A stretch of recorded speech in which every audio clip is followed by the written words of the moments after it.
team. Thank you. Thank you all for coming. So we will have 3 clips. One is from a 2014 American movie, American Sniper. These are all on the martial culture of the United States. The second is how patriotism has evolved since 9/11. And the third clip will be a familiar thing to me. It's the recitation of the Pledge of Allegiance done by school children. So I hope you all enjoy the clips as well.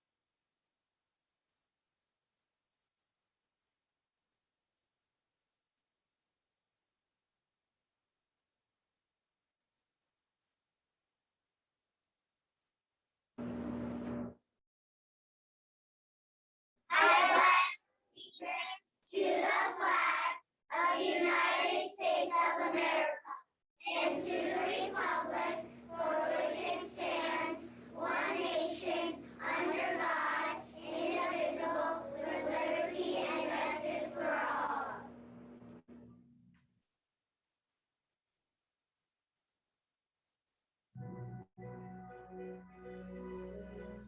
This morning, we begin a series of reports on how we've changed in the 10 years since 9/11, with a look at patriotism in the U.S.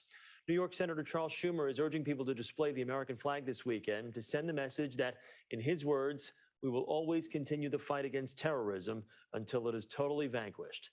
The attack on America sparked a new wave of patriotism 10 years ago. It even inspired some Americans to seek a new path in their lives. And I made sure I read the label of the flag I bought. It was made in America. 2 weeks ago, Nick and Kathy Cavanis replaced their worn American flag with a crisp new one. The third flag that's flown from their front porch in Allentown, Pennsylvania, since the terror attacks of September 11th. Probably 9/11 had a bigger impact on me than any other event in my lifetime. The couple live on a quiet street that still boasts several flags and banners, though they say not nearly as many as there once were.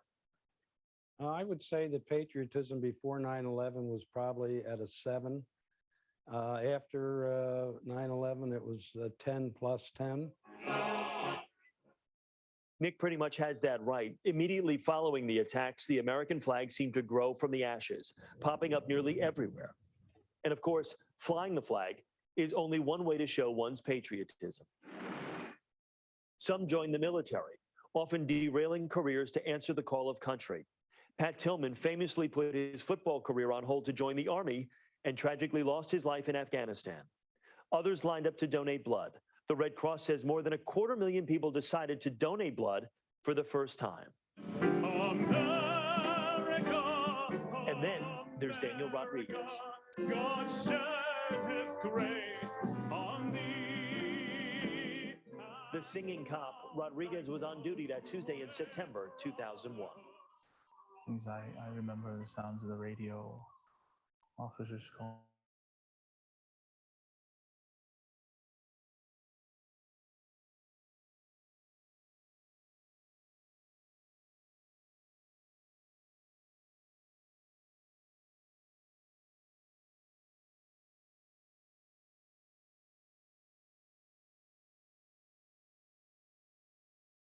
To sing at funerals and tributes. When I sang, that's when my healing began. That's when I began to heal and really feel like I was playing my role in this tragedy. Rodriguez discovered that he could do more good as a singer than he could as a cop. So he left the force and embarked on his mission to lift spirits with his voice. God bless America. I want to be an ambassador to show that positive things rose out of the ashes and that we thrive, we survive, and we are spiritually still alive.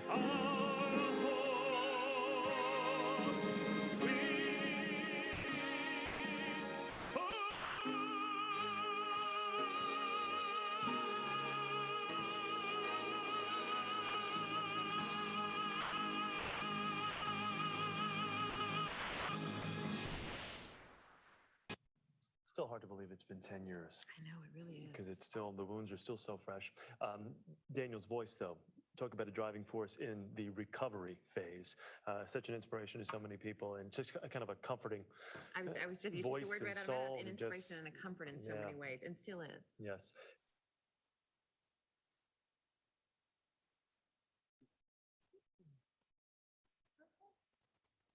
Chief Chris Kyle.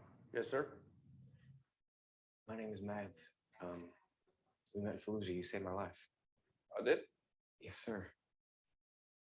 We were stuck in a house until you came in with First Marines. You were the one that carried me out. How are you? You all right? You holding up? Great. Yeah. I'm just grateful to be alive. Why don't you come down to the VA sometime? You guys would love it. They all know who the legend is. Yeah, sounds like a good idea. Hey, buddy. Your dad, he's a hero. That's right. He saved my life, and he helped me get back to my little girl. So thank you for lending him to us. Okay. I wouldn't be here without him.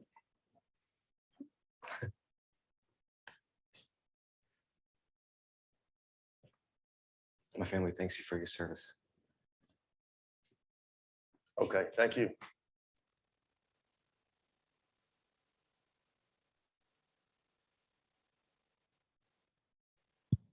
Okay, good evening.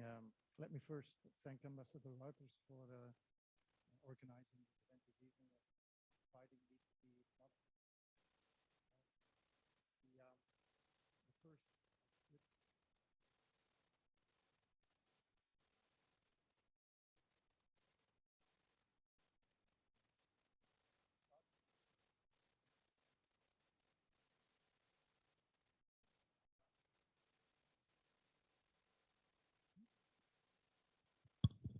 It is. Yeah.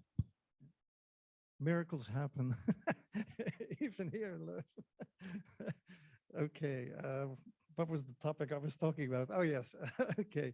Yeah, the first clip that we showed was the small children citing the Pledge of Allegiance, and we deliberately choose to show very small children in order to stress that from a very young age, children experience the connection with the country in which they live. And the first question that I wanted to ask to the members of the panel here this evening, but also not just here in Leuven, but also to Grete Keizer, who is in Washington, DC, is basically, is it important for us Europeans when we look at the United States to take the kind of patriotism that we already see from a very young age seriously, or is it not more than just folklore?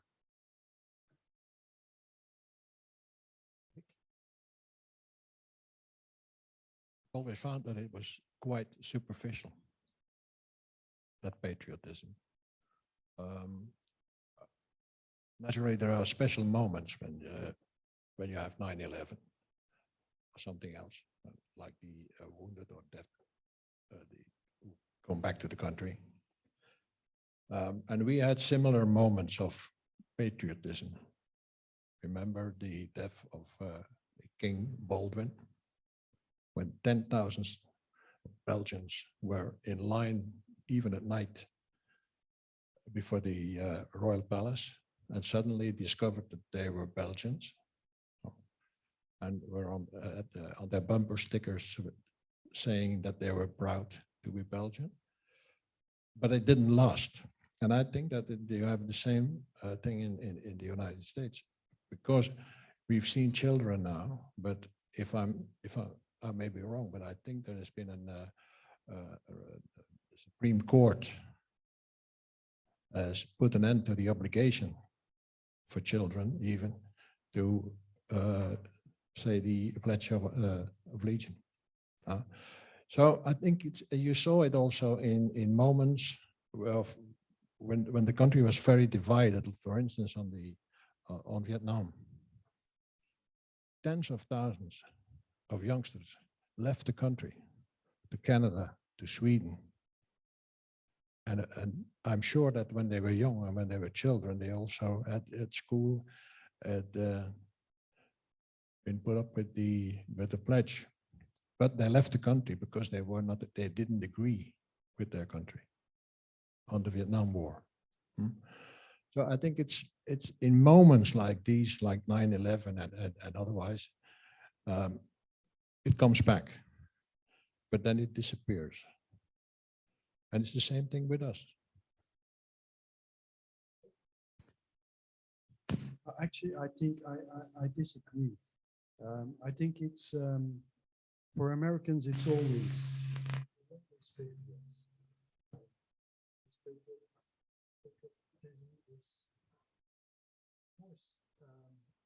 see it more at certain occasions, like with 9/11 or something.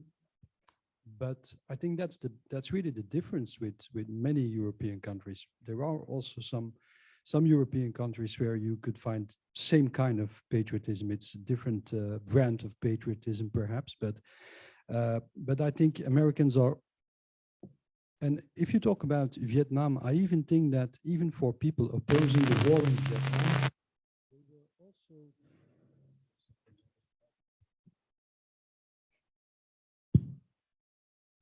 try this one. Even people opposing the war in Vietnam, many of them were also opposing the war in Vietnam and using a kind of criticism in the sense that it didn't fit into their self-image of what the United States stood for or stand for. We are going to talk about this exceptionalism perhaps later on. But I mean, even for people opposing the war, they were opposing it with using arguments that it wasn't American to do what the Americans were doing in Vietnam. Some of them, not all of them, perhaps. But so I think almost every American has a kind of feeling, pride of being an American, even if they are criticizing the United States. They do think that they're an exceptional country. It's even for people opposing actual policies or administrations that may be in the White House at a certain point. And so I think this patriotism, you can debate, of course, whether this approach of having children doing this Pledge of Allegiance every day, whether that makes sense. But another thing that I want to say, and then I'm going to stop, is the difference between the patriotism in Europe or of European countries and America, United States. The patriotism or the self-image, nationalism of the United States is based on principles. What do we stand for? Whereas most of the European countries have a kind of patriotism based on heritage or even royalty. But even countries without a royal house, without royalty, it's based on heritage, it's based on language, it's based on history. For the US, it's also based on history, more or less, but it's the major difference is and perhaps one country in Europe is a little bit the same, it's France, because also France, La République Française, they have this in common with the United States, and perhaps France and the United States, they hate each other at times, but actually they have a lot in common in the sense that they view themselves as a kind of model nation based on principles. I think this is always present among Americans.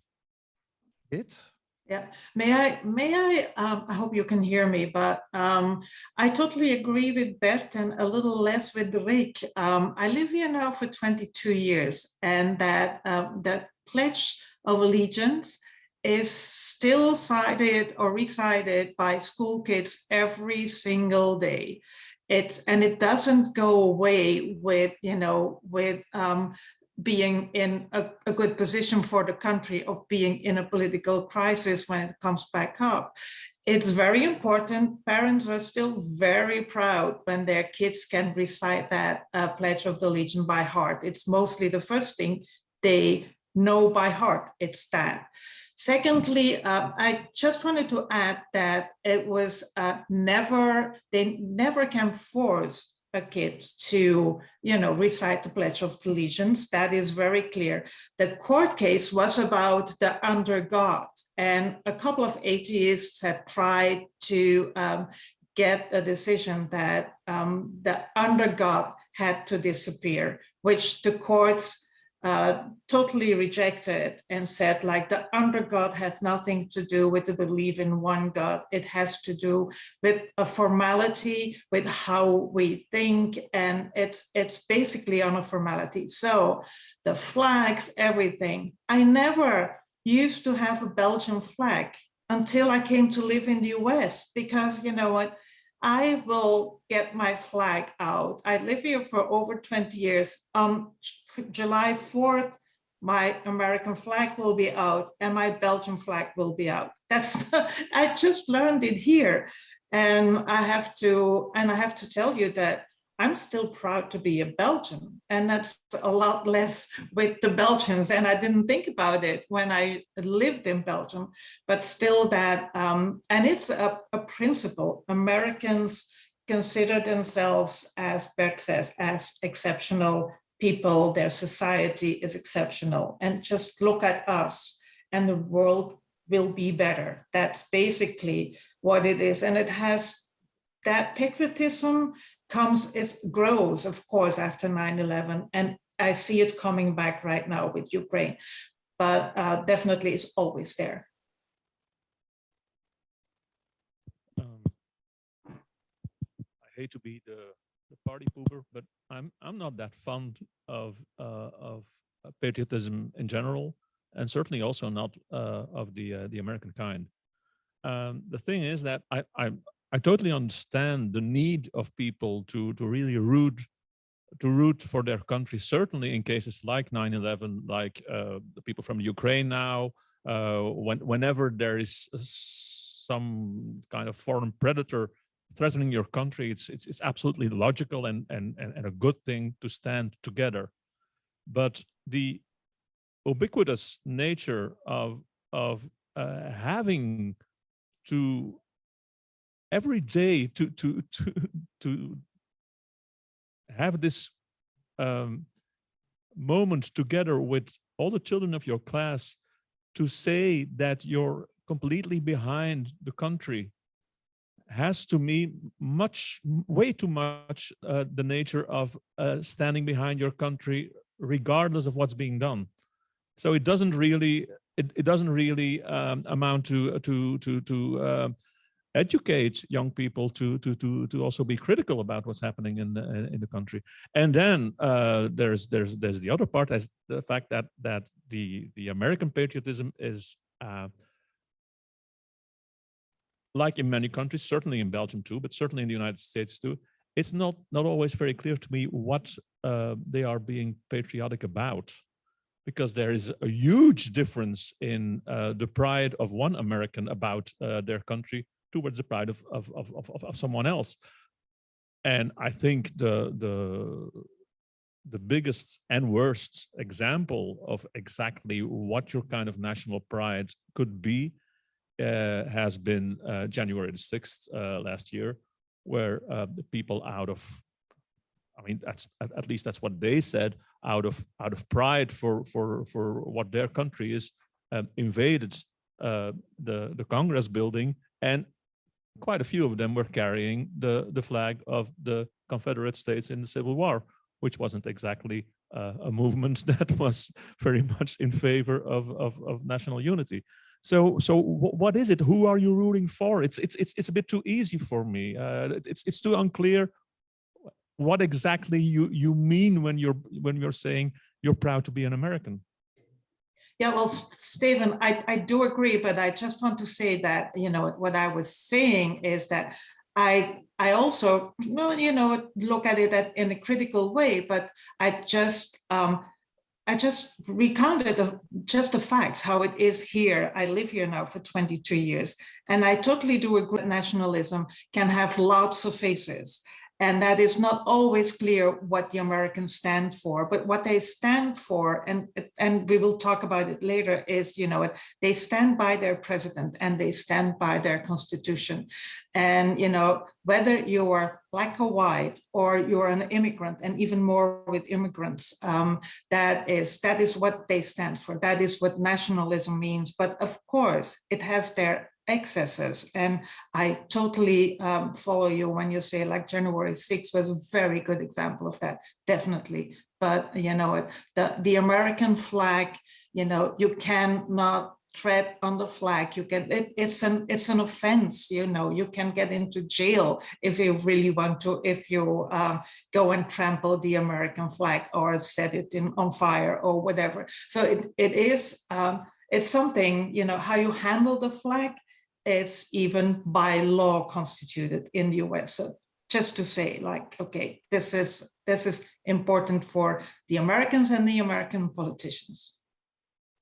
Does it have an impact on the position or the attitude that Americans have with regard to the military? We showed a clip that refers to the military, the respect for the military. If I compare that with the Belgian situation, being in the army in Belgium is not, with my apology to people who are in the army, but it is certainly not that much status enhancing, I would say, as compared with being in the military in the United States.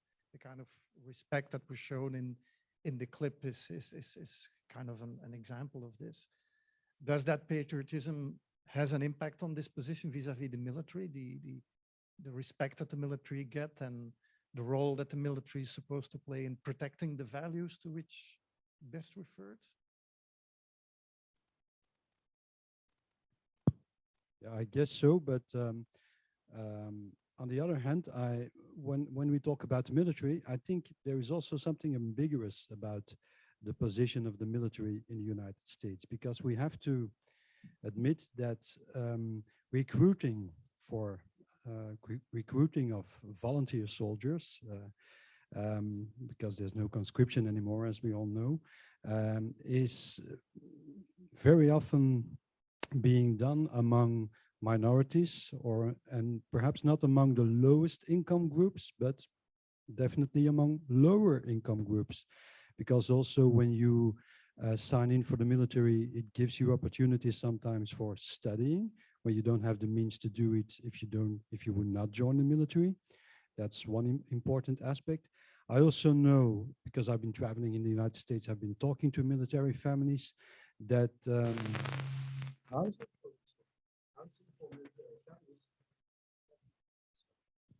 housing is often not that glorious for military families. There are a lot of problems. I mean, it's not really, there is this kind of respect and even adoration, perhaps on the one hand, for military people in the United States. And indeed, when they go abroad and fight for the American values, they definitely get a lot of respect, but they don't get it on a daily basis in the United States itself. Well, I think that what we saw here, the clip with the veteran who meets his old companion, that's the Hollywood version. And it's true that the military have a certain status, especially if they have been to the military academies, where they have a impressive curriculum. When you meet them, when you talk to them, these are people who know about the world. I mean, they know their history, they know their classics. But then you have, like Bert said, the soldiers who have been recruited on, I should say, daily basis. And there's a French general who once said that we in Europe are protected by cheap American mercenaries, because these are people who, well, the army is the last resort for them. And I don't know if the respect for these people when they come back is that great. There is the ceremony of the flag or when they come, when the bodies come back, but it's the afterlife of the army. who's not that great. And they don't show any respect. I mean, society. Frankly, I'm flabbergasted every time I'm in the States on Veterans Day, because for an entire day on the TV, on the radio, you hear people praising their military and telling them, also on local radios, for instance, when you're driving in the United States, they're telling you locally what organizations, what musea, what businesses offer either ask much lower prices or get you in for free on Veterans Day, and everybody seems to be so happy about it. Whereas I think, how is it possible that a lot of these people who have given, well, not their lives since they're still alive, but have risked their lives, a lot of them being injured either physically or mentally, and being treated in not such a respectful way when they come back. How can you stand for being treated in such a hypocritical way as the hero for one day?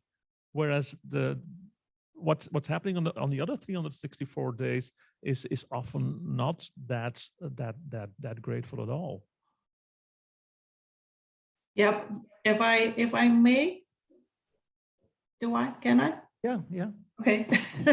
Well, I do agree. There is definitely a dual situation here, and it's as long as you're wearing the uniform, you are very well respected. And I live very close by the Pentagon here. So when I go to the supermarket and people that work at the Pentagon and come in their military uniforms, people would even, when they're, doing their grocery shopping, they will be greeted by, "Thank you for your service, sir. Thank you for your service, ma'am," as long as you wear that military uniform. But it's definitely true. And you know what? One of the scandals about how bad the veterans are treated, for example, are the veteran hospitals, where you have long waiting lists, the worst doctors, no medication, the worst personnel that you can ever get. They will make a lot of mistakes. They are, not even punished for it. And definitely, the housing, what we were talking about, housing while they are in military service is really bad. There's mold everywhere. There are a lot of those housing complexes that had to rebuild. Trump started with it. He made it a little bit of an issue that they would be taken care of. I don't hear anything about it anymore right now, but definitely. But there is a lot of respect for the military as long as you wear that uniform. Again, it's a symbol. It's and yes, you can get free education if you want to, but if you get the education, then you are obliged to serve for at least 3 years. So it has consequences if you get the education from the military, or your education is sponsored by the military. But you have a society that adores the uniform, but the people behind it, a little less, I would say. When we talk about the military, we are living, I would say, peculiar days. I could also phrase it in a more dramatic way if we would be talking about the war that's going on currently.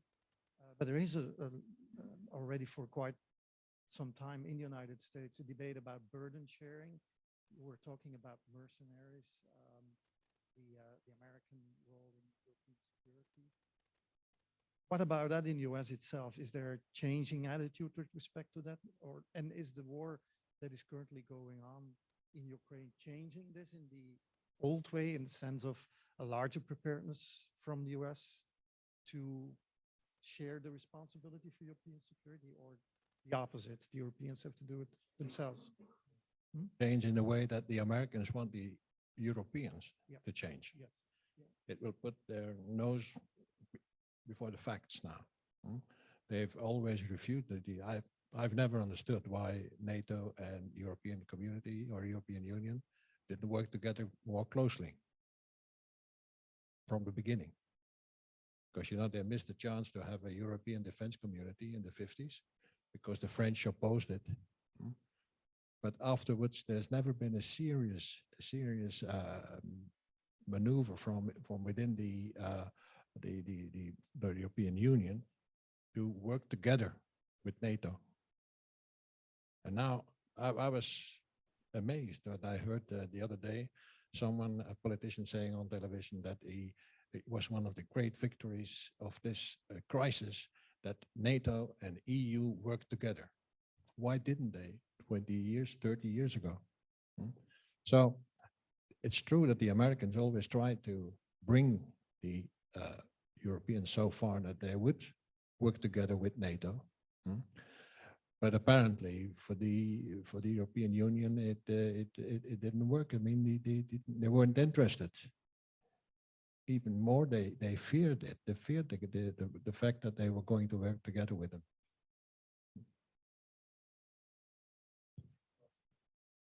I think the issue of European Union and NATO or European defense within the European Union or based on the European Union cooperation, that's a specific topic. I don't know how deep we can go into that, but you may remember, Rick, also that Guy Verhofstadt, I don't know if every student here knows who Guy Verhofstadt is. When he was prime minister, he was one of the people in Europe who tried to set up a kind of or to strengthen the chocolate brigade. The chocolate summit. You may remember that it was called. Well, he was the laughingstock of the British and also of many Americans because he tried to set up a kind of European Union or European defense structure based on the European Union. And it didn't work because especially the British didn't want to know about it.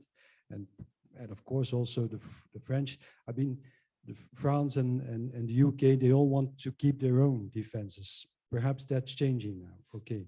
But that's a different topic.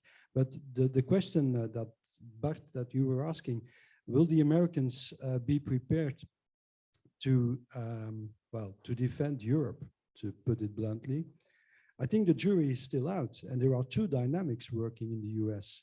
There is the Trumpist dynamic, which is more or less isolationist. It's not really, I don't think it's really accurate to say that it's pure and simple isolationism. It's something different, but it's definitely our own interests will always be the thing that will guide us whether or not we are going to intervene somewhere in the world. Whereas you have the Bidenist approach,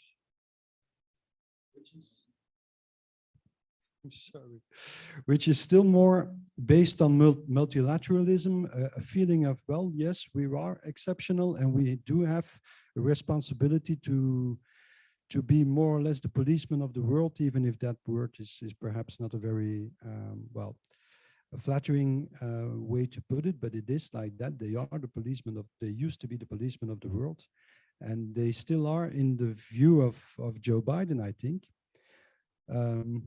So I think the jury is still out. There are those two dynamics, and it depends on who's in the White House and who is running the administration.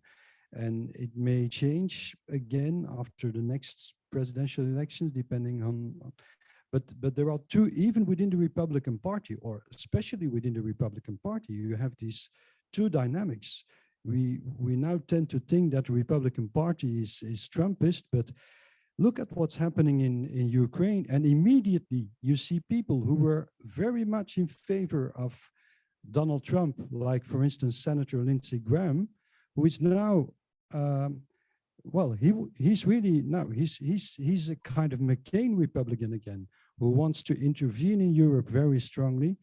And I mean, it's changing, and it can still change all of a sudden even. And so there are two dynamics, and it's hard to say which of the two dynamics will actually prevail. Yeah. Yeah, of course. Yeah. And then Gereed, and then, yeah. Because you Briefly. can't bring it all back to Trump and the Democrats. It's not so simple as that. I remember in 2016, just before the election, I was talking to Katrina van der Neuvel, and she's the editor of The Nation, and she's from, she's from Belgian stock, comes from her family comes from Lithuania, and she said that behind Clinton, there was a whole group of military who were ready to go to the Middle East, go back to Syria and put, as they say, boots on the ground, which she didn't want, Katrina van der Leuven. So I don't think it's as simple as bringing it all back to Trump and the others. Do you have the same military-minded people at the and lobbies at the Democrats? Absolutely, but that's what I'm saying. That's what I'm saying. Biden is very much in favor of military intervention. He used to be very much in favor of an intervention in Yugoslavia when the war in Yugoslavia was going on. So there is, and then I stopped. But yeah, well, he was against bringing in the Baltic states into NATO. Yeah. it's possible that I don't know. Yeah. But He was one of the most skeptical in terms of troop deployment during the Obama administration as well. that's true. So he that's changed his true. position. Yeah, I that's guess, true. yeah. And he was already for a long time in favor of withdrawing the troops from Afghanistan. But now I Yeah. forgot what I was going to. Maybe it comes Well, back. No, to- just one Yeah, more thing. yeah, and- I think, and that's something that we in Europe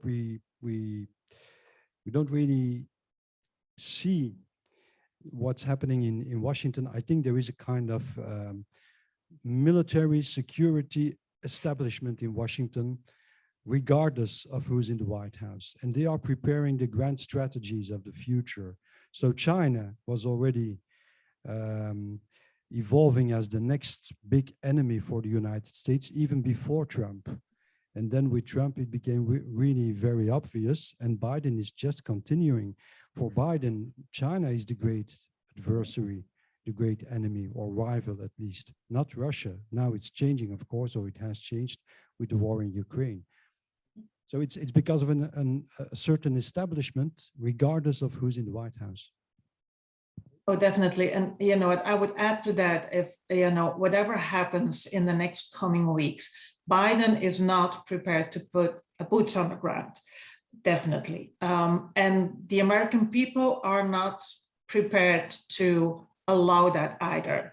They're feeling more and more, and definitely within the Republican Party, and especially, the McCainists in there, that it's time to intervene. And what I notice here is that if we're talking about a new Cold War, that feeling is picking up here in Washington, D.C. And what I mean with Washington, D.C. is definitely with the politicians.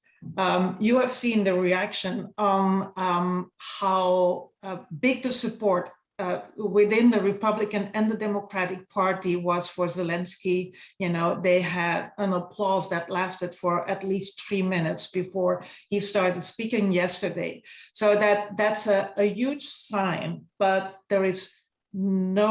Biden will not put boots on the ground if the fighting stays limited till Ukraine. And I'm definitely sure about that. He was that way already when he argued when McCain was still alive. He argued a lot with McCain about, how should we look at Ukraine, because Ukraine is a big country on the borders of the US. And it was always important for someone like McCain. He wanted to help the Ukrainians a lot more than the Americans effectively did.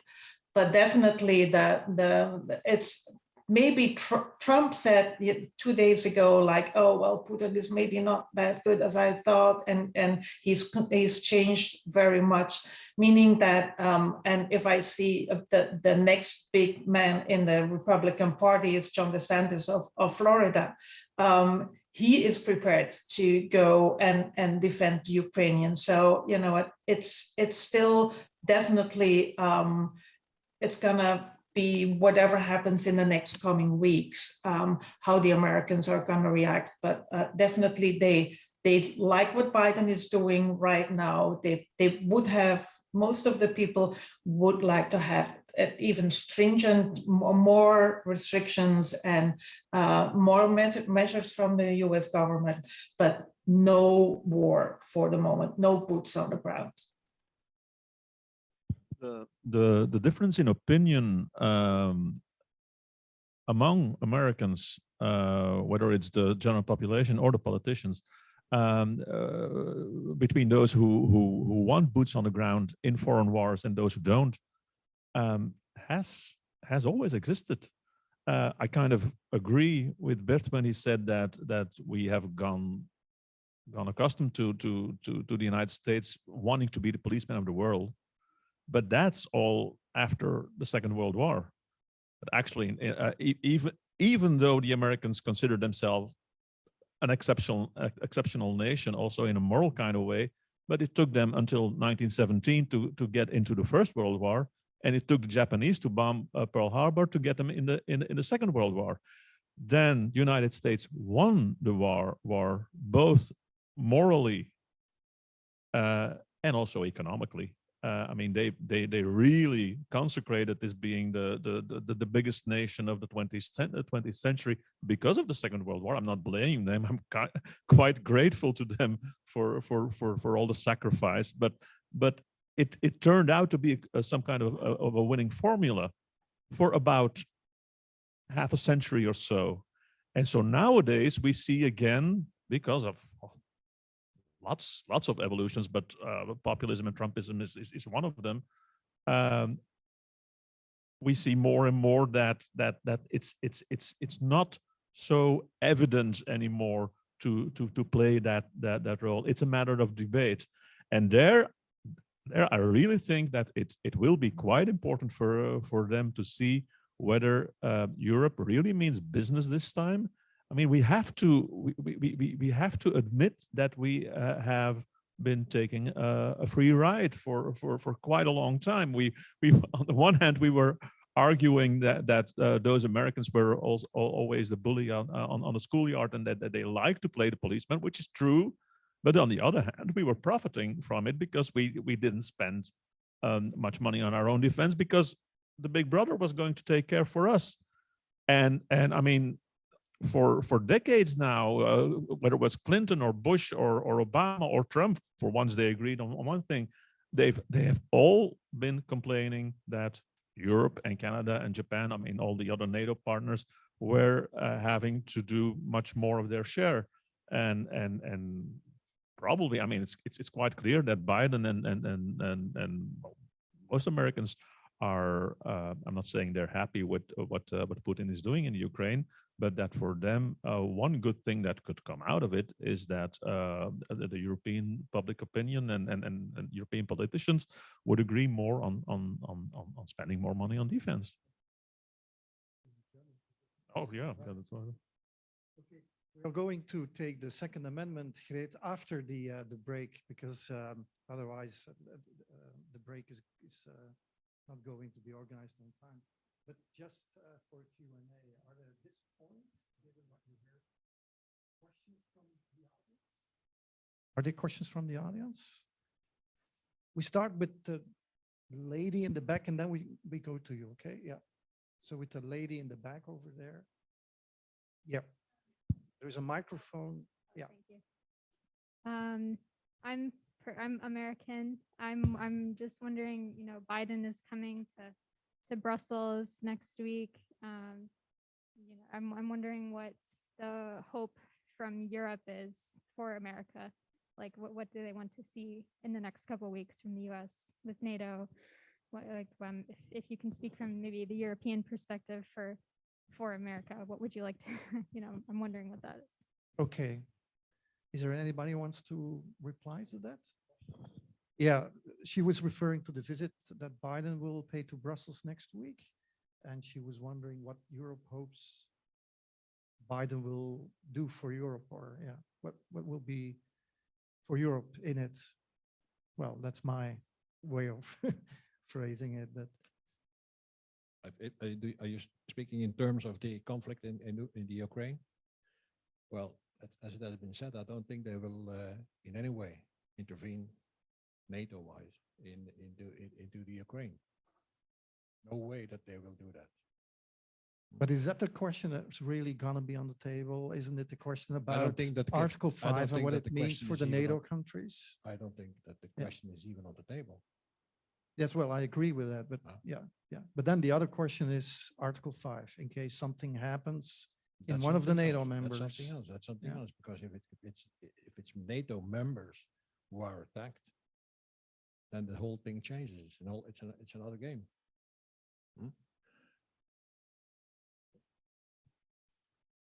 Just to make something clear, when I was talking about the multilateralist approach of Biden, I mean, keeping up a leadership role doesn't mean you always have to put boots on the ground. But let's admit, let's face it, would we have had the same strong Western position towards Putin if we would have President Trump in the White House right now? I don't think so. I mean, something that you have to admit is that Biden has played an enormously important role in strengthening this unity, this Western unity. He has really paid a lot of, put a lot of energy in keeping open communication with France, with Germany, with the European countries, with the European Union even, which is quite exceptional for an American president, to maintain this unity in the position towards Putin. And I think that's also what it's going to be about next week when he will be at NATO. And also, let's not forget that with Trump, NATO was almost dead. NATO was almost over. I mean, and now you have Biden. We didn't have to have this war in Ukraine to know that Biden was very much in favor of NATO. But now Putin proves how important NATO could be for Europe and for the whole Atlantic area. And the same also for the European Union, because Biden is doing is really following a two-track approach. On the one hand, the military approach, which is what you have NATO for, but the sanctions and everything that has to do with sanctions is European Union. So he really knows how to play this. And I think that's also what we may expect from his visit next week, that he's going to strengthen this even. He's going to underline the importance of both organizations and of this Western unity. I don't think we have to expect much more than that kind of, and of course, NATO will work out plans to strengthen also the military, putting more troops in the eastern countries of NATO, putting more weapon systems, perhaps that's going to happen. And Biden will be there to, well, to symbolize, to underline the importance of that, I think. Let's face it. If you look at, for instance, the general global ideas that Barack Obama had, that was very much changing his focus of attention towards the Pacific instead of the Atlantic, which wasn't good news for him, but which at the time was a logical thing to do, because I mean it was pretty clear who the big challenger of the American superpower was going to be. It was going to be China. And then obviously to a certain extent, you're bound to start thinking that, yeah, okay, relationships with Europe, yeah, well, wonderful. They've been wonderful for such a long time. There are no real big problems there. So you start taking NATO cooperation for granted. Regardless of the fact that we didn't pay enough. I mean, that's something they didn't take for granted. But I really think that it's also the circumstances now, which nobody expected, to get such a major war on European soil, that logically shifts the attention of Biden back towards us. Well, and I I'm think only that the moderator.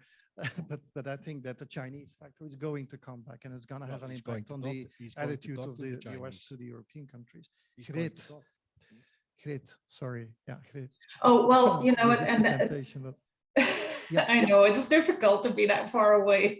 I wish I was there on the couch with all of you guys. But no, what very important is going to be is tomorrow, because Biden is going to have a phone conversation with the Chinese, and so he's going to bring especially that message over to the Europeans. So whatever Biden is doing is strengthening the coalition right now between European partners within the NATO and the US. Definitely. And he is seeing also that as an opportunity to strengthen his position against the Chinese.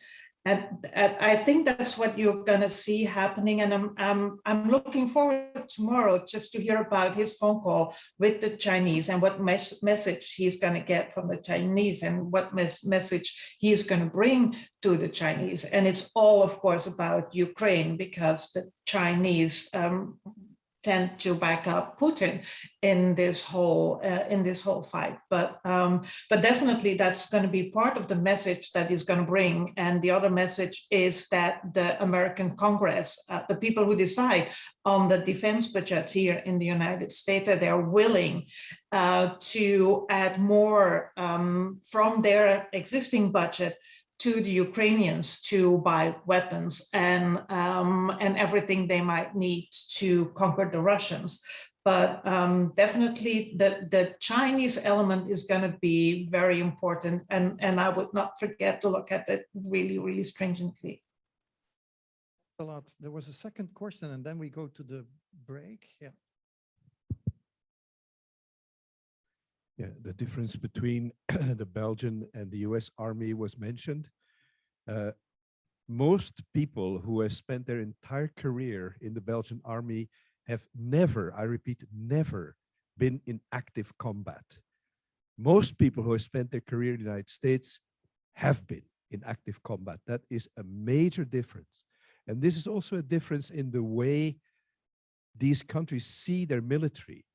When the Belgian army gets sent out, you hear politicians and even the public opinion say, oh, but our boys may get hurt if we send them into this dangerous territory. This is something that in the United States, I've almost never heard. The military option is on the table. It's a real option. They may not exercise it like in Ukraine, but it is on the table. Here, it's almost never on the table, in part because we don't have any meaningful military capacity.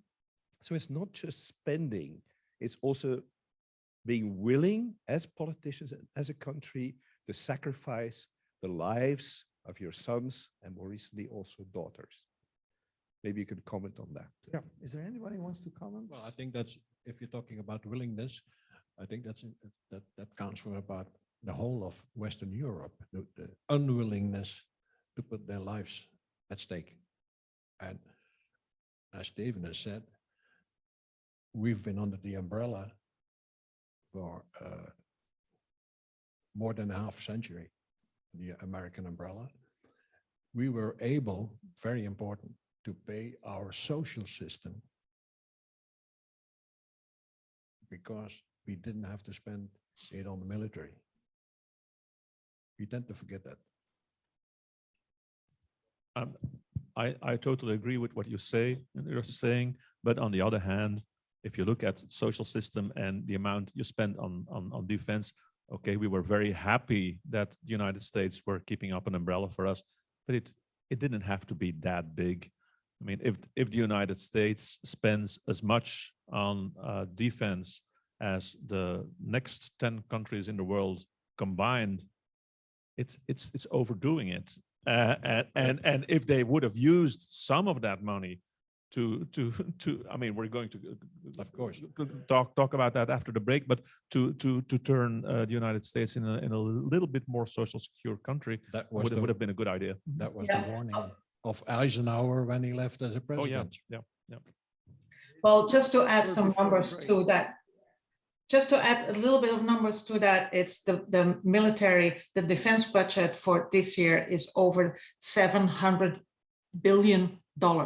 So that's a lot. 1.3 active military. They're trained to go to fight they're active military and they're really trained. The Marines is a very big and especially prepared group in the military here. So they're always prepared to leave. They can leave in a couple of hours to wherever in the world they're needed. And that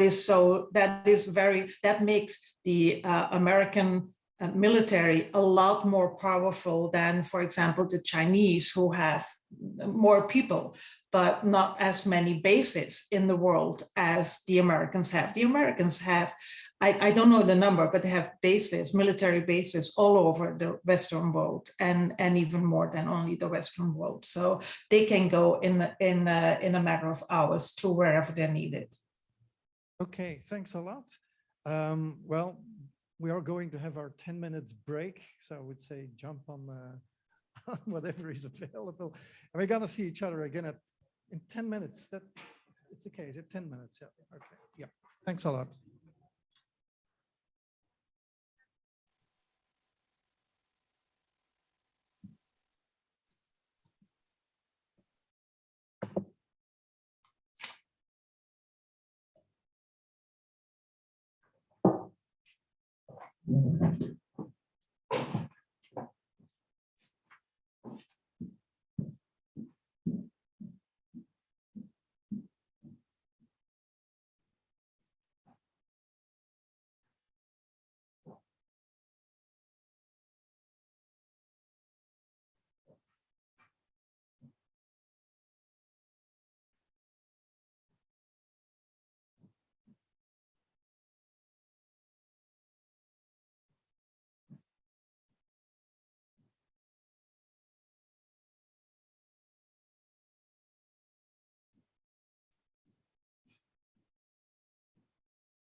The footage for the second team. Alexandra, thank you. Thank you. So for the second set of clips, we have some government officials who are commentating on the Build Back Better bill, which was a public financing bill in the United States to sort of bring us closer to social and economic equality. And then we have a video on the COVID measures in the United States and the public's reaction to those measures. So I hope you all enjoy them and enjoy the next section of the evening. Do all of your Republican colleagues in the Senate feel that way? This is all about the math, as our Capitol Hill correspondent Chad Pergram always schools us. Is there any chance that any Republican could support this? And needing only one Democrat to vote against it, how do you see things playing out? There is not a chance that a Republican would step up and agree to something like this. America doesn't need socialism. We certainly don't need this big government socialism. And I think what we hear when we go home to our states is a lot of pain right now in America. People are suffering with inflation. People are embarrassed with what's happened in Afghanistan. There's a massive national security crisis at our southern border. The American public does not want to hand over the economy to the government. And I hope that some of my colleagues on the Democrat side will see and hear that same message. From what you're hearing behind the scenes, Senator Manchin, Senator Sinema, any chance that they're leaning in that direction? I think there's a very good chance that that could happen. I mean, they're from states that are just like mine, where people are hurting. You know, I can't imagine that in Senator Manchin's state, he likes the aspects of this program that would absolutely kill the fossil fuel industry. I mean, we've seen what's happened with gas prices here in America. People commute in Tennessee. They do in West Virginia and Arizona as well. This is painful to Americans, and I don't think they're gonna hear anything different than I'm hearing right now. I hope that one or more of them will step up and say no more. It will be interesting to see how it all plays out. Senator Bill Hagerty, have a happy Thanksgiving. Thanks for taking time today. Same to you. Thanks so much. We know the automakers are all in on electric vehicles with big plans to manufacture EVs, but also the batteries to power them. Tax credits to make those vehicles affordable to more people are a big part of the president's Build Back Better plan. Well, not everyone is on board. West Virginia Senator Joe Manchin, whose vote can make or break a bill, had some very negative comments about the proposed tax credit. Grant Herms live now with Michigan lawmakers and their pushback on that. Grant. Devin, good evening. Manchin made those comments in his home state of West Virginia at an event for Toyota, which just announced a brand new $240 million plant there. Toyota has been a staunch opponent of these carve-outs for union-made autos, ones that are a cornerstone for the president's plan here and something that Michigan Democrats have fought hard to keep in this bill. Senator Joe Manchin taking aim at Michigan automakers. According to Automotive News, Manchin said he opposed a new tax credit for electric vehicles made by American union workers. That's part of the president's Build Back Better plan.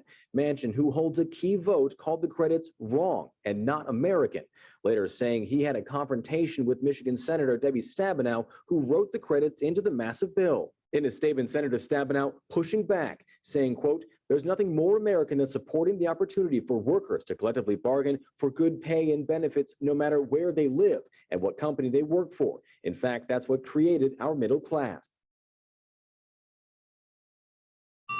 COVID-19 is still killing more than 1,500 Americans a day. The Centers for Disease Control says the risk of dying is 11 times higher for the unvaccinated. Doctors call these unnecessary deaths. How quickly we get to a level where cases are low and stay low really depends on what we do collectively, not just the government, but each of us as private citizens. We need to do more. President Joe Biden declared war Thursday on over 30% of unvaccinated Americans, ordering millions of federal employees and contractors and healthcare workers to get vaccinated and demanding large private employers mandate shots or require weekly testing. The president really just made it very simple. This is a pandemic that we can end. The people who are blocking it can no longer be allowed to block it, period.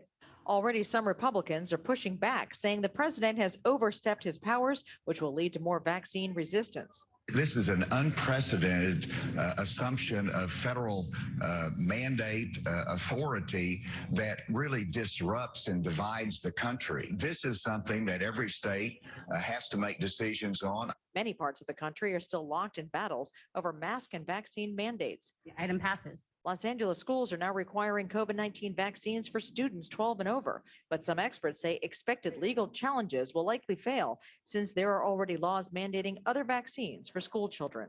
They stand on very firm legal grounds. It will be really difficult to challenge them, even though for a certain age group, some of these vaccines are only under emergency use approval. The American Academy of Pediatrics says children now represent a quarter of all weekly COVID-19 cases. Vaccine makers are rushing to get emergency approval for vaccines for 5 to 11-year-olds. Some doctors believe those could be available by Halloween. Jennifer Johnson, Global News, Washington. The linkage between the different clips that we saw is the relationship between government and the individual and the way in which Americans look at this relationship. And for that reason, the first topic that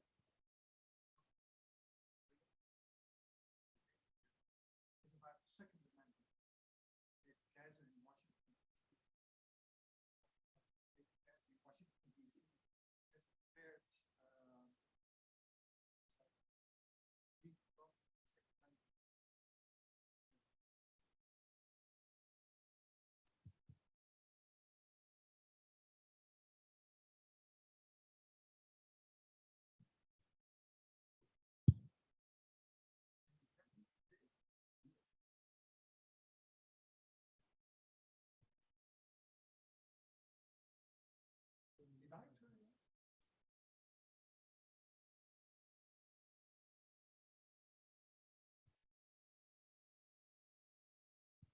Is it on? Okay, great. Can you hear me?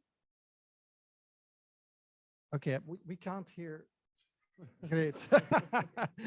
No, you can hear me as well. Oh, wonderful. Great. So, okay, I was introducing you, well, not you, but the fact that you would quote from the Second Amendment and give us an additional quote with respect to the right to bear arms. So, yeah, please. Okay, thank you. Well, I will keep it as short as possible because our time is just fleeting away.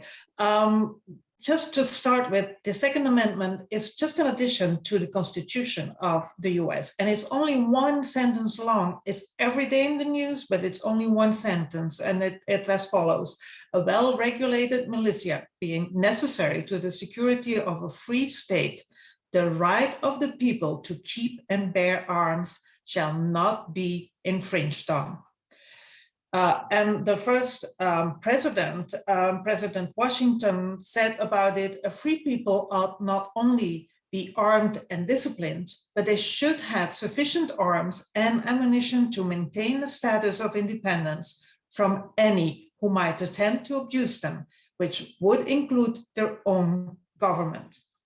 And that is definitely, it sets the stage for the big disagreement within the American society about what that Second Amendment means. It's George Washington and the courts that followed, they seem to agree with it is an individual right to have these arms. It's not only up to the state to have an army.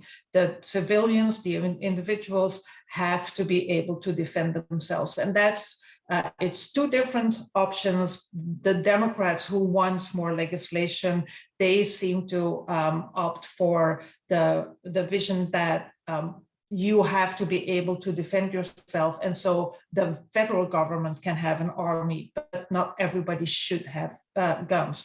But so, and how limited the power of a president is in that kind of legislation is, well, envisioned by Barack Obama, who went in his first years of presidency through a lot of shootings, but one of the worst ones was the Sandy Hook shooting in December of 2012. Well, his reaction, because there was no legislation that followed, there were 20 elementary school kids killed and 6 teachers killed by a guy with an assault rifle. Well, let me read a little bit out of the very teary speech that Obama gave right after it happened. Obama said, "We can't tolerate this anymore. These tragedies must end, and to end them, we must change. We will be told that the causes of such violence are complex," and that is true. No single law, no set of laws can eliminate evil from the world or prevent every senseless act of violence in our society. But that can't be an excuse for inaction. Surely we can do better than this. If there is even one step we can take to save another child or another parent or another town from the grief that has visited Tucson, Aurora, Oak Creek, and now Newton, and communities from Columbine to Blacksburg before that, then surely we have an obligation to try. Well, he tried just to limit and to extend or to renew the ban on assault rifles, which is just a military rifle. And it didn't get through. He had a majority in the Congress, and the senators, not even the Democrats wanted to vote for it. Only 40 senators out of the 100 voted for it, and there were 17 Democrat senators who voted against it. Americans don't want to have gun laws that limited the option of using them. Thanks a lot.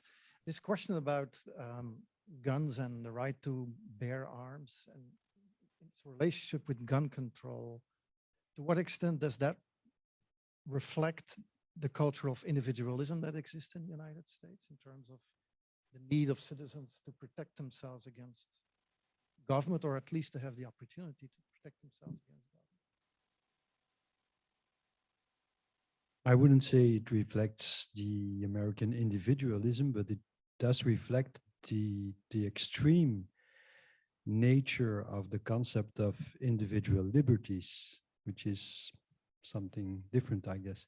But that's, of course, what you have in the United States. It's an almost extremist notion of individual liberties. And we have to remember how the United States, how America, well, what the reasons were why Americans or why Europeans left Europe and went to America and created the United States. It's because of they were fleeing tyranny. They were running away for tyrants, be it religious or political, at least, and many of them, of course, were also going to America for economic reasons, even in the 16th century, of course. But the ideology that was right from the start, driving many of the founding fathers, and not only the big founding fathers, but all the people who went to America, the ideology behind it was, we are going to America because Europe is not free. And it was a lot about individual liberties. It was not about the liberty of a people or of a language or anything. It was the liberty of individuals to have their own religion. Well, yes, I think it was very much about religion in the first place when they left. And I think that's still the major idea behind also this American self-image and this American exceptionalism even. So it's not the fact that Americans are more individualistic than Europeans are, but the notion of individual liberties is much more extreme in the United States, I think. Once again, there are things that now seem as if they've been typically American for always, and that's not necessarily the case, I think. If you take, well, famously, obviously, Franklin D. Roosevelt in the 30s, his New Deal, everything it was trying to do to make people cope better with the effects of the Great Depression. Okay, Roosevelt was a Democrat and considered to be one of the more left-wing presidents the United States has known. But even after the war, someone like Eisenhower, who was a Republican, they continued to go a little bit in the same vein. Eisenhower put enormous lot of work in public works, like the interstate system, the highway system that became so famous in the United States. So for a long time, this idea that government was bad wasn't necessarily a typical American thing. To a certain extent, they were thinking more or less like we do in Europe now. And I think it has been Ronald Reagan who famously said the government is not the solution, government is a problem, who installed this way of thinking. There were already the roots of it, obviously, in the frontier mentality of the 19th century, but still the fact that politically it has been such a given for a lot of people to be anti-government is something of the last 40 years or so.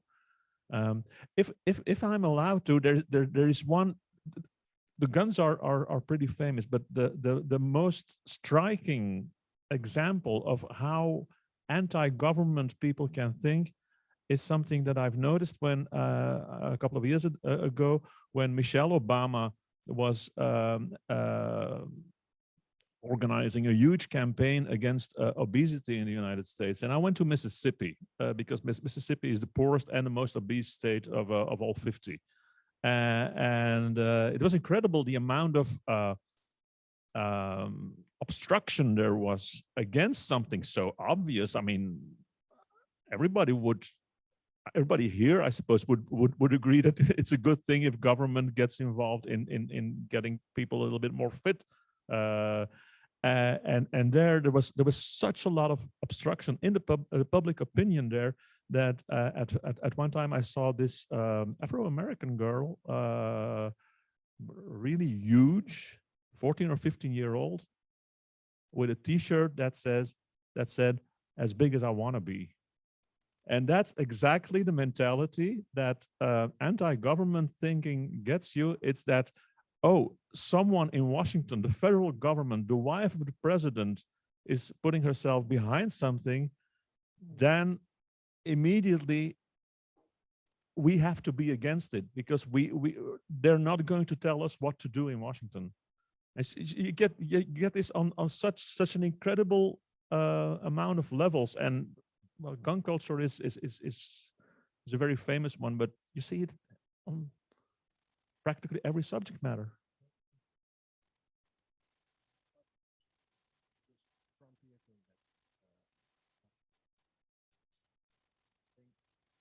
Yeah, that better.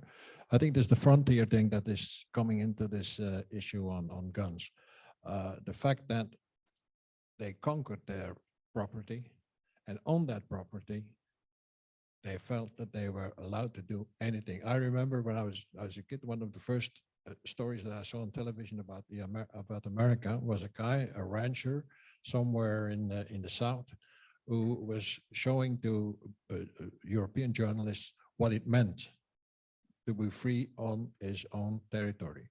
And he had his Winchester rifle, and he shot blindly in every direction. Because he said, if I kill someone, well, he didn't have to be there. And that struck me. And that's that's the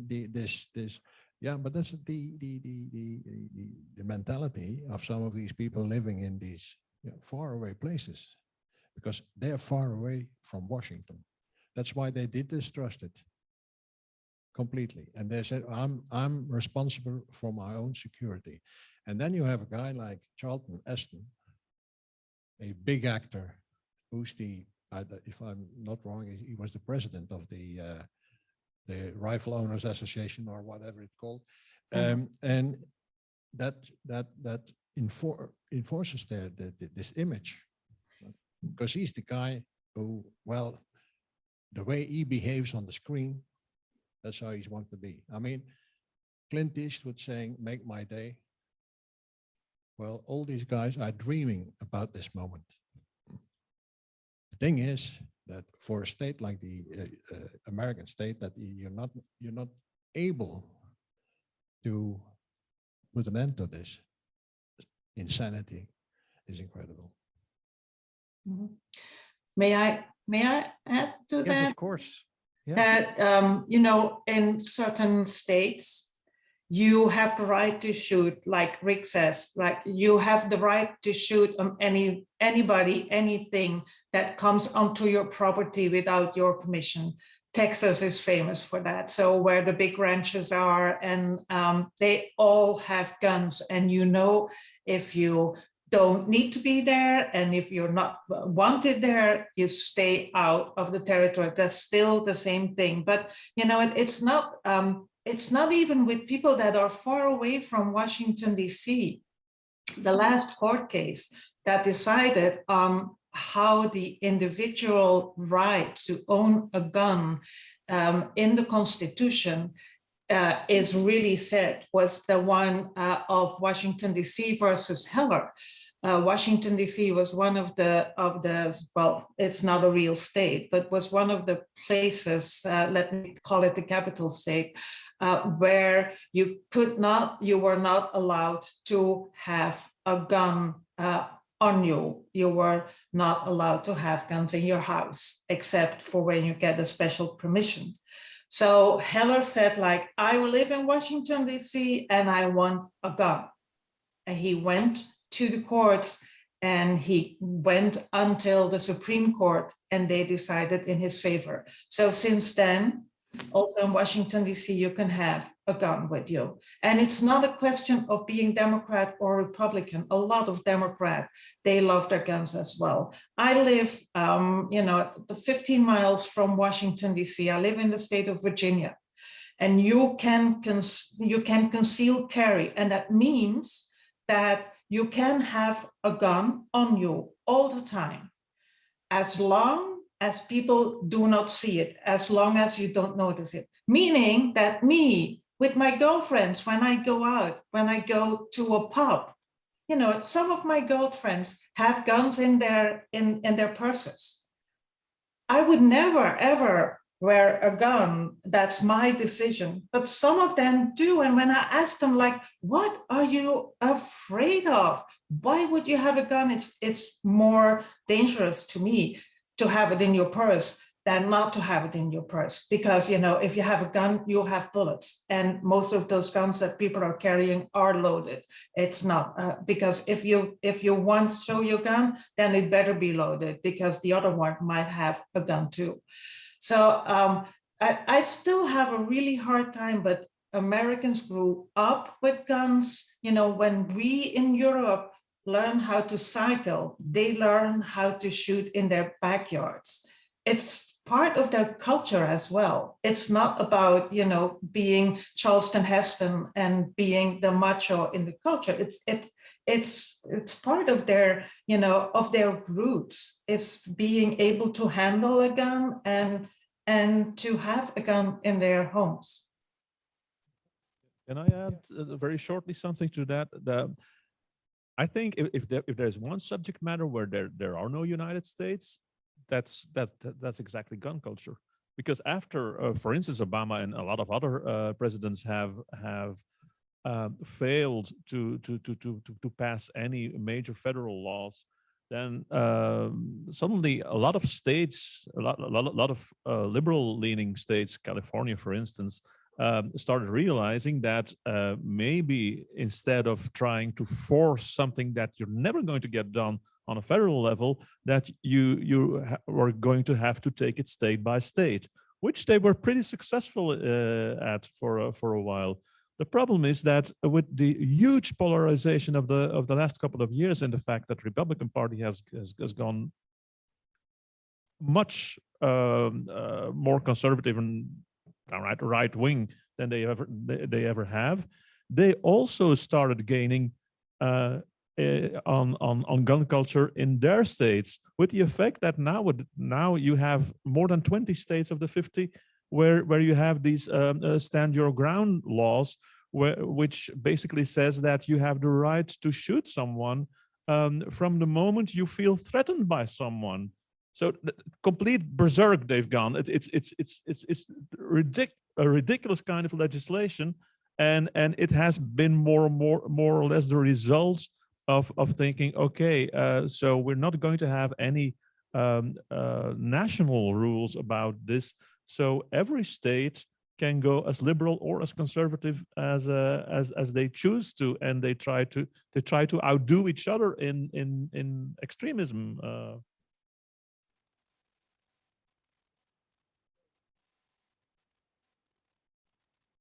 Oh yeah, yeah. That's going to be the final one because time is really running fast. I was asked to look for a small fragment, and yeah, it's about this amazing.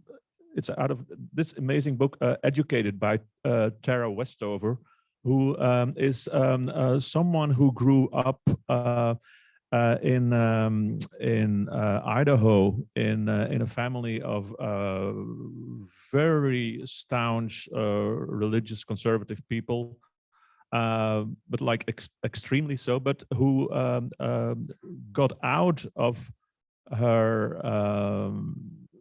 out of the way of thinking she grew up with, and became a university professor. Every now and then you have someone who does it that way, but who gives you an excellent idea of the way of thinking that those kind of people with really extreme views have, and how difficult it is to snap out of it. And this small fragment here is when she did manage to go to college, but because her parents are totally against that, she has to pay for it on her own, and she realizes that it's going to be too hard, and she's about to give up. And that's when she gets some money from a bishop who really doesn't want her to do that, because he realized that she's very bright, so he doesn't want to do that. This is the fragment. The bishop and I were still meeting every Sunday. Robin had told him that I hadn't bought my textbooks for the semester. This is ridiculous, he said. Apply for the grant. You're poor. That's why these grants exist. My opposition was beyond rational. It was visceral. Because I have to, because she grew up with the idea, never accept anything from the government. I make a lot of money, the bishop said. I pay a lot of taxes. Just think of it as my money. He had printed out the application forms, which he gave to me. Think about it. You need to learn to accept help, even from the government. I took the forms. Robin filled them out. I refused to send them. Just get the paperwork together, she said. See how it feels. And then it goes on about how she had to steal the tax returns from her parents in order to get that grant, that scholarship, and how she for the first time started realizing that maybe government was good for something after all. Thanks a lot for that quote and the comments on the quote. It's a question basically about equality and how people in US approach equality, maybe in comparison with how we, at least in Western Europe, seem to approach the question of equality. So in one of the clips to start, these comments that were given on the Build Back Better bill, or the attempt by Biden to get that bill in whatever form approved by US Congress. We deliberately included Joe Manchin, who is a Democratic senator from West Virginia. So he belongs to the same political party as the president does. And he seems to be quite opposed to many components of a project, a social welfare kind of project proposed by his own president, I would say. Does that reflect a different kind of approach to equality? in the US, if we compared what we have in Western Europe with elaborated social welfare, with an elaborated social welfare state? I think as Stephen has said, the idea, the New Deal idea, carried on much after the World War II. Even Nixon had done some reforms, social reforms. And I think a great president was, you may be shocked by this, but was Lyndon B. Johnson with his Great Society. She was a very, very important president. But the whole thing changed, I think, with Reagan. And there the New Deal idea died and put an end to possible reforms. And when you look at this now, we were all in ecstasy in Europe because of Obamacare. If you compare it as a reform, it's nothing compared to what Johnson did. And still, there are people in distress, even now with Obamacare. I know a couple in living in Chicago. With what they paid before Obamacare, they were both covered by what they paid. Now, the same amount pays them a coverage of 1 in Chicago. So I was talking about this with maybe someone you all know. It's Barbara Ehrenreich, the journalist. And that's why she called the presidency of Obama a failed presidency, because he had the image and the status to bring in big reforms, and he missed an occasion. And she told me that she didn't vote for him. She didn't vote at all on his second term because of that. I think it's one of the biggest missed opportunities ever in America in recent decennia. It's the presidency of Obama. Of course, he was obstructed by Congress, of course, because when he had the support of... He wasn't obstructed when he started Oh, yeah, immediately yeah. to carry the Wall Street banks. Yeah, but then he managed also to do a few things like, for instance, Obamacare. But after that, it was over because Obamacare also generated a lot of opposition with the Tea Party. And it started with Obamacare. It was his one big success. And there's not much left of it perhaps now, but anyway. So I don't really agree with you, Rick, when you say that it was a total failure. I think Obamacare was really very important. But if I may... For the pharmaceutical companies. No. It was also very important for something like 20 million Americans. No. They put on a lot of money for him, but try to get in America what we call the white products. You have to get them from Canada. Well, if I may, you know what, I totally agree with Bert, because do you remember the negotiations in 2010? I do remember them really well. How Obamacare was in its origin a lot more than what was voted on. And, you know, Obama had to scrap so much out of the law that it became, and there I agree with you, Rick, it became a failed law, because what happened was that, you know, it was a law that still was based on the private companies to secure your healthcare, and so they are for profit. And they noticed that Obama promised them 40 million people, new clients, in return of premiums that were a lot lower than usual. So, but then the insurance companies, they noticed that with those 40 million extra clients, they got the sick people, the people that had never healthcare. So they were the very exceptional, very they did cost a lot of money. So in the end, all the private companies, they said like, oh, we don't want to be part of Obamacare anymore. And because of Obamacare, that cost us so much money. So we will have to up the premiums of our regular clients. And that's why Rick says in Chicago, the premiums I pay also premiums here, and I know how expensive they are. It's for me and my partner, it's more than $1,000 a month, not a year, a month. And we have kind of a cheap premium. So we don't have the most expensive insurance. So that is why now health insurance is for most of the people is more expensive than before Obamacare, and Obamacare is now supported by 2 insurance companies, and that's it.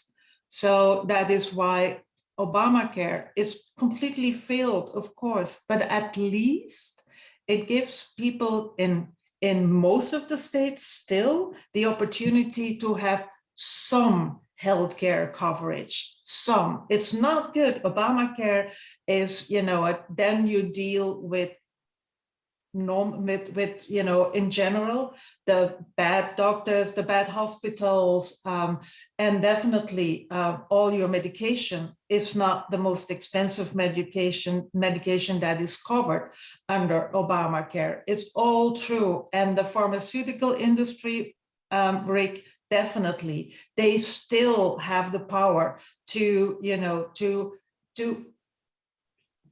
influence all the discussions about healthcare in a way that even Medicare, that is health insurance for the poorest of the poor, that they even, that health insurance for the 60 pluses, well, that they cannot negotiate the prices with the pharmaceutical companies. The pharmaceutical companies they charge them. They don't have the right to negotiate prices. So it's that bad.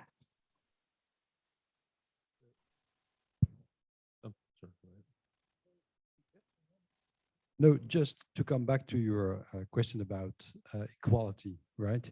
I think many Americans tend to see the American society as more equal than the European societies because of this notion of the American dream. Everybody can make it in America, isn't it? Well, it's not like that, but of course, or at least that's the idea. That's the idea of the American dream. Many Americans tend to think that in Europe, it depends more on your heritage and your ancestors and things like that, and your status. And in America, anyone can make it. Anyone who starts off as a poor kid can become famous and rich, right? And some of them, they manage to do that. But of course, it's not like that for most Americans. It's not like that. But in this notion, and that's why the mirror of these individual liberties is merits.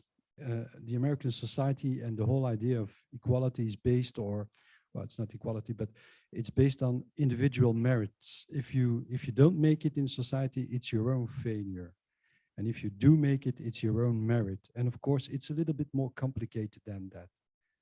And ideology beneath it. And that's the difference, I think, with what we have here.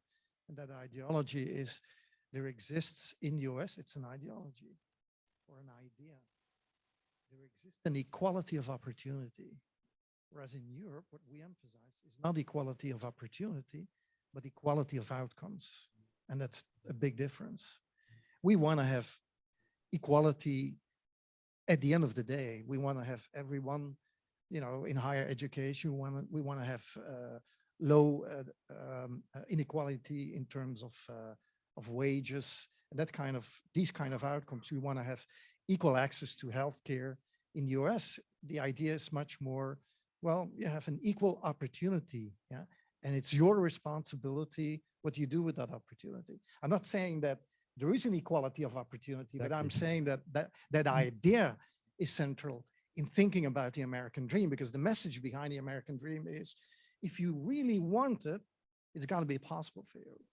And if you don't achieve it, well, But anyhow, I'm supposed to be the moderator. I'm really sorry about, getting out of my role. That's okay. Steven, But Steven. the fascinating part of it is that well, when Thomas Paine in 1776 wrote Common Sense, the pamphlet that more or less ignited the American Revolution. His common sense, well, meant a couple of things, but it certainly meant getting rid, if we're going to become an independent state, getting rid of all the privileges that people in Europe used to have because they were either nobility or incredibly rich, and so make it possible for everyone to pursue their happiness. That's the idea of the American dream. The problem is that nowadays it has come so far that of all the countries in the OECD, OESO in Netherlands, so all the Western economically developed countries, the United States has now the lowest social mobility of all. Due to a lot of circumstances, but certainly also to the incredible difference in possibilities you get from an early age on, because of the enormous differences in schooling system, for instance. And so what about the American dream? It doesn't exist anymore, or it still exists for some people who really strike gold. But the possibility, I mean, just think of it, the possibility of in your lifetime going up a few steps on the ladder of economical development. If you look at that, you have the upper 10th part and the second 10th part, and so on. And so the possibility of in one lifetime getting really ahead by 2 or 3 steps is the lowest of the entire OECD today. And what I don't understand is that that seems to be so hard to understand. If I mention it to Americans, they just don't believe me. They think they think I'm lying. They think I'm making it up. And then I think the totally interesting part about what we've seen now in this presidency until now is that what Joe Biden has been proposing with the Build Back Better laws were actually amazingly ambitious. Things like giving people affordable healthcare, affordable childcare, affordable education, college education. He really meant business there. And if in surveys, if they ask people, would you like to have affordable education? Would you like to have affordable childcare?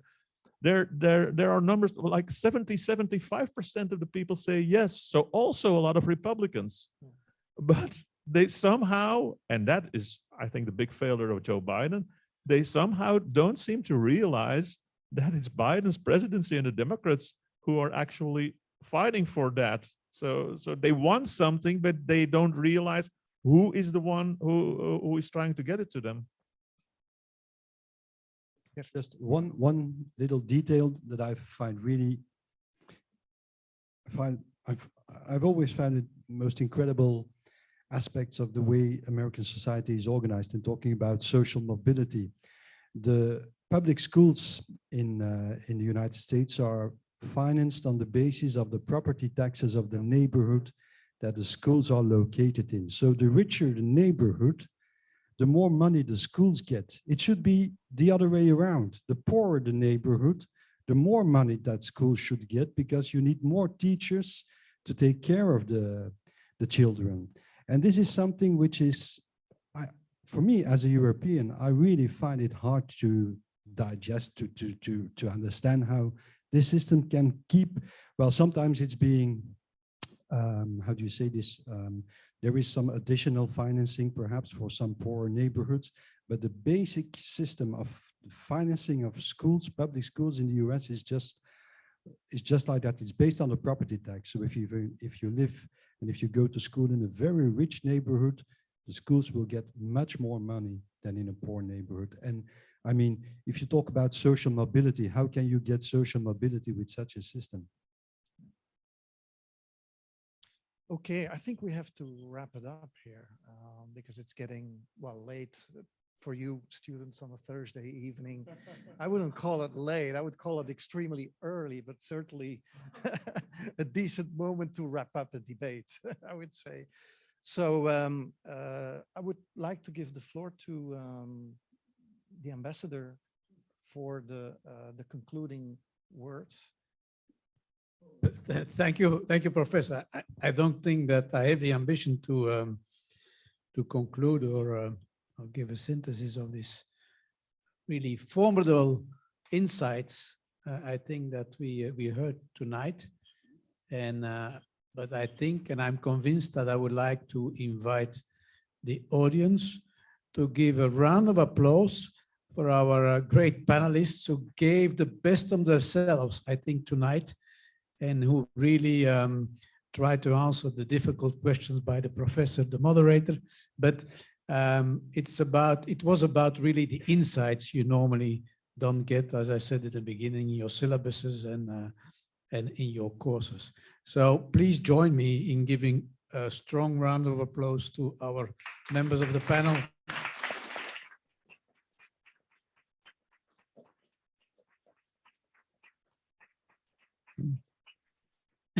And to the moderator, please, as well.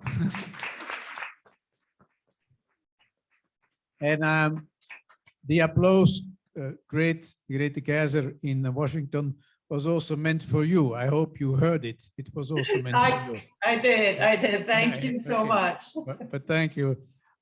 Thanks you to the audience for your participation. I would like to thank all the volunteers who helped to set it up tonight. And last but not least, thank Leuven, who my assistant, who helped really, who worked very hard, and you did a wonderful job. Thank you so much, Leuven.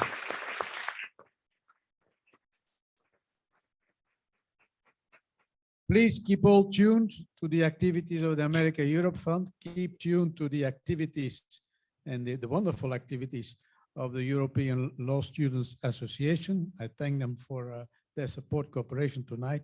And now I would like to invite you for the concluding reception and the free beer and the free food. So thank you.